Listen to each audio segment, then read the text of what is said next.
یہ ہے کہ یہاں پہ جنگل ہے اور جنگل میں مختلف جڑی بوٹیاں اور سبزیاں اگتی ہیں، تو یہاں پہ سیاح بھی آتے ہیں، تو کیا بظاہر اس کا کوئی مالک نہیں ہوتا؟ کیا ہم یہاں سے جڑی بوٹیاں اور یہ پھل سبزیاں وغیرہ لے کے جا سکتے ہیں؟ جی، یہاں اسپین کے اندر روڈ کے دائیں بائیں درخت ہوتے ہیں، زیتون کے، انجیر کے، بادام کے، اخروٹ کے، یا طرح طرح کے کئی وہ پھل والے درخت. تو ظاہری طور پہ ان کی ملکیت کا علم نہیں ہوتا کہ کسی کی ملکیت میں ہے یا کہ نہیں. کیا راہ گیروں کے لیے، مسافروں کے لیے، آنے جانے والوں کے لیے ان درختوں کے پھل اتار کے کھانا جائز ہے یا کہ نہیں؟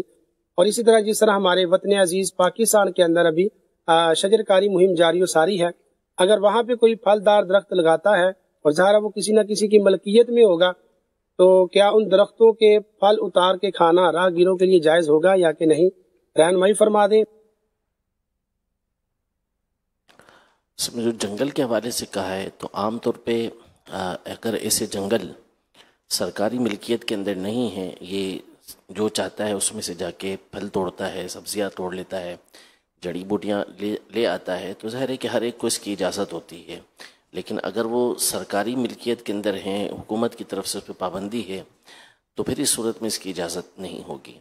اسی طرح جو درخت لگے ہوتے ہیں، پھل اس میں سے گرتے ہیں، اگر وہ خود بخود اگے ہوئے ہیں اور سرکاری ملکیت کے اندر نہیں ہیں، پھر تو اس صورت میں کھانے کی اجازت ہوگی.